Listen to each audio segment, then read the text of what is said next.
Morning. What's up, man? So how did the guys respond to how did practice go yesterday compared to last week? Practice went the way I wanted it to go. Okay, that's a good sign. So we'll see. A little bit better. Obviously, a few bright spots on Saturday, but Adai's The crowd, crowd. that's one. Next one, Deshaun Adai. Foster. Deshaun Foster was there. Coach Foster. Adai, maybe. You know, look, I would tell you Adai has been through a long cycle, right? You know, he had no idea what he was getting into. Shell-shocked early, and really proud of the fact that he has not gone the other way, right? Because a lot of young kids in his situation, it's easy to just say, well, I'm not being used right, blame his teammates, blame his coaches. That's what the majority does, sadly, in our country, right? Blame others. He has said, I got to get better. So you definitely see improvement from Adai nonstop, you know. And he's going to be a really good player as he gets stronger and gets in better shape and improves his agility because of size and skill. But college basketball is extremely physical. So for him, it's been a monumental adjustment. But I'm proud of him. Yeah, his body language has been good. I've been watching him pregame, postgame. Yeah, he's extremely young. Mm-hmm. Just literally. And then he looks even younger in the face. But he's intelligent. So I get, and he's got very good parents. So, he understands. When you have a good support system and you're taught the right from wrong, you got a better chance in life, right? So that's how that helps him. But, yeah, he's obviously, look, he would tell you he's wanted to do better, but he hasn't taken the route that sadly most people take, which is just blame other people and play the victim. So he's just trying, and you see he's trying to get better nonstop, every day in practice. Try to get better. What you talked about the areas he needs to improve on. How much have you seen from start to now him make strides in those? Well, his fight is Yeah. better. Mm-hmm. Yeah, his fight is better. Instead of asking the ref for fouls that aren't going to get called, you got his competitive toughness has gotten better, and that's why he's played better. I think in other areas with his strength, his agility, his mobility, his conditioning, those are all things that it's going to take time and work with us and our staff,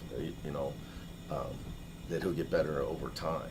But just his intestinal fortitude to compete, he's adjusted. Over these last 4 games, obviously playing for some seeding in the Pac-12 tournament, how important is it to get in that top 4? Yeah, I don't know. First of all, I don't even think about that, and we don't ever talk about that.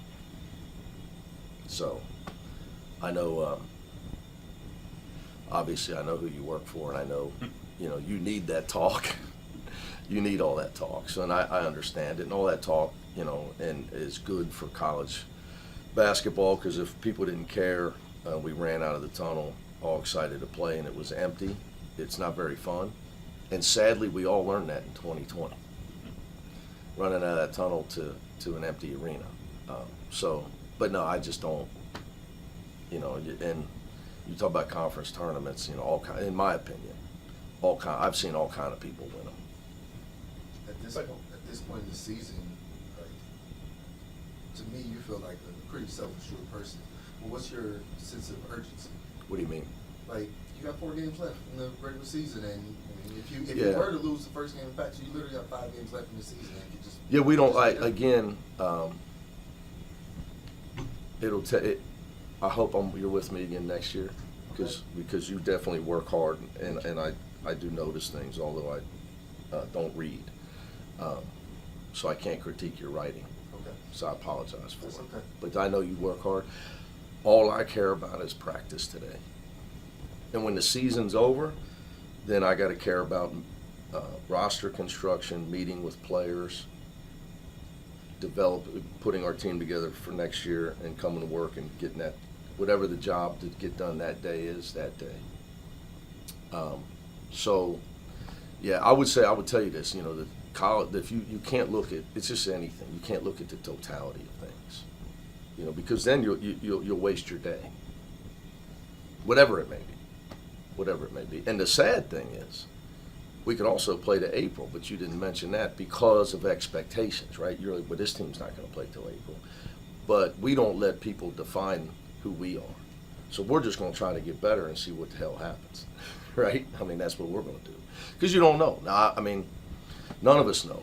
And the crazy part about this is, if we were having this meeting a year ago and when we were all in here and you were here, you'd have thought we were playing till April. And then bang, 2 guys get hurt, right? So you just never know what's going to happen. You just, I've been doing this so long that now you just don't know. So you also don't know how long you're going to get to do it. So you got to try to somehow get to a point mentally where you're enjoying it, despite how bad we played and how mad how I can let us play that bad. Somehow I got to get out of that mindset back to practice yesterday, practice today, so I do my job at the highest level I can do it, because The Art of Influence, it's a very easy read. It's a small book. They're not going to do it if I don't do it. So if I'm walking around thinking, it's over in a couple weeks, what kind of leader am I? Then let me ask you this. How have you seen that in the past? How have you seen that game-by-game approach work, where it does start to pile up and teams just continue on and they get better? And I will recuse myself, but I'll answer your question. I'll recuse myself. Okay. It worked really well for Nick Saban. 7 championships. And he almost had another one this year. Worked really, really well for him. You talked about not talking about it after the game. When does that kind of lift? It's When very, does that very fog hard. lift? Well, we had a recruit in, so I had to, which was probably healthy for me. From, the dark place I go to. But, having the bookster helps me. Having the dog helps me. Taking the dog for walks. He don't care if we win or lose. Yeah. He just wants a treat. Just He wants scratches. He wants his scratchies, and he wants a treat, man. That's and he would love a walk. Yeah. One more follow-up on the Pac-12 tournament. I guess what Dave was trying to get at: 4 games in 4 days versus 3. I mean. Yeah, I've seen it. I think it's overrated. I think that's overrated. I think the best team would usually win. The team that plays the best would usually win. So I've seen teams get hot. You're talking to a guy that saw Kemba Walker get hot. Not only did he win 5 in a row, then he won 6 in a row. And I saw it firsthand. So, yeah, I've seen a lot. Yeah, I think it's more important to play well. I know you guys are just looking at it from, mathematically. Yeah. Ultimately, guys, though, you're going to have to beat, you're going to have to beat everybody, whether you got to beat 3 really good teams or 4 good teams. You're talking about winning tournaments. There's no second place. So, I think it's way more important to have to get a guard get really hot, a la what I mentioned, Kemba Walker. Yeah. Or, like if you ask me right now, I would tell you a team that, I shouldn't say it because I don't want to jinx anybody. Okay. I'm a fan of R.J. Davis. I know him as a kid. I recruited him before when I was at Cincinnati. I watched him get 42. I've seen him get 30. You know, I see a kid like that, and I see a guy that could just go on a heater and just, you know, carry a team. 3-point shooting's dropped off last couple of games. Is that a function of ball movement or just oscillations and, you know? I will tell you, our ball movement against Utah was good. We just didn't make shots. But defensively, we didn't get the job done. We still couldn't, should have won. But because that evolves with everybody. Against USC, I think we weren't ready. We came. I would equate it to this. To me, we came to a Saturday night dance, and when we got here, it was a fight. And all of a sudden, we came dressed up for a dance, you know, a dance party, and now we're in a street fight, and it's hard to change. But our passing, in all seriousness, our passing was terrible against USC. We should have had way more open shots than we did. 15 turnovers, and I can't relive it. It was really bad. That's why I was so upset and so disappointed, because we prepared, we knew, and guys just didn't do it. Do you feel like at this point in the season, some of your players are still passing up shots when they could just kind of catch it and really shoot, or Not a ton. Okay. Not a ton. Not really. I would say Saturday, I thought our passing was as bad as it's been. Okay. It reminded, when we were playing our worst basketball, that's the team I saw play at Saturday. The team that we were not passing the ball, we were forcing it and turning it over. I remember your first year, you said you took away the UCLA gear, made them play in shells in practice. Have you done that again? Oh, yeah. Last week? No, Okay. no. Previously, though? Yeah, I just didn't tell you about it. Okay. You know, like you asked about Monday, it's just, look, it's just real simple, man. Like, you can't change. Like, the standard's got to be the standard. And if you're going to play here, you got to listen, and you got to have great attitude and great effort. You know, if you're going to play here and stay here.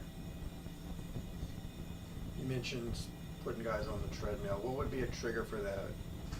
Guy, if I said, hey, Ben, quit leaning on that pole, I turn around, you're leaning on the pole. You didn't have to step away from it. You know, something so ridiculously egregious that it's like, you kidding me? I just told you, like. So it was just a bad week of practice.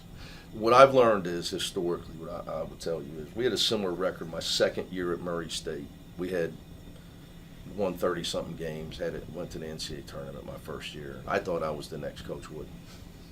I really did.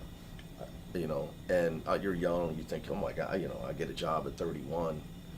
And then guys graduated, and I had to start over. And we had talent, we had some talent, but we couldn't get it done night in and night out. And that's the problem with younger teams. Can't get it done night in and night out. You know, like you guys have asked me what this reminds me of all year, right? Mm-hmm. It doesn't remind me of my first year here. It reminds me of my second year at Murray State. Because I lost a lot of players off a team that won 30-plus games. My first year here was just my first year. But that year, you know, that was a very, 30-plus wins, great team, unbelievable season. And then guys graduated. And I realized I was far cry from Coach Wooden. Everything didn't work quite as well my second year. But then, then the following year, that team was great. You know, that they needed a year of growth. Is that a pitch for continuity with this team and trying to keep as many of these guys together? I mean, because well, the different world. Obviously, back then nobody's going anywhere. Right. You know, that's a whole nother. We'll see how the offseason goes. Yeah. But I guess even if you brought in, say, 3 transfers, they've got to learn your system, and then that's kind of like a rebuild in its own right, right? Depends. Okay. Depends. You still got, you got to have a core group of guys. It's like I told you, my friend that I can't give you his name because I don't want you outing him if you find out he was wrong about his 6, and you have more than 6 transfers. None of those teams are going to make it at large, you know. So yeah, I think you got to have a core group of guys that have played. You got to have a couple guys who've played. You know, if you're going to have a great team, you got to have some good returning players. You can't have none. You know, so doesn't mean we can't add, Right. you know, to our situation. Coach, you mentioned the Wooden era. I guess it's funny, but are you ready to go back to I got a varsity squad and a freshman squad, and I can really just like develop these people before I need them? Yeah, there's a lot of things about college basketball that are bad right now, really bad. And I would say the era of that you allude to, the thing that scares me the most is development of people. And it just becomes, it doesn't mean I'm against guys making money, but development of people, academically, socially, emotionally, and all the things that when you spend a lifetime in this, that you think that you feel good about, that you're a part of, that it just becomes win, lose, how much you make, how much they make. You know, those of us that have spent our careers in this, as we see that fading in the sunset, because the ship has sailed. That's the sad and scariest part of this. So when you allude to eras, that's all that my mind goes to. Because that's who my dad was, that's who I've been.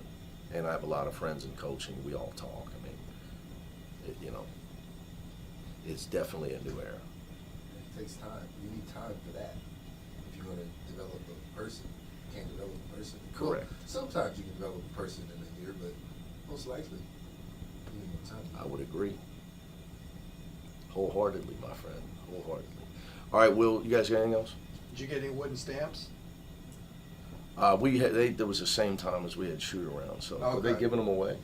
I think they were selling them. I was going to say the federal government's not giving them. Did you get any? No, I didn't. I need some for collectors' reasons. Yeah. All right, guys, thank you.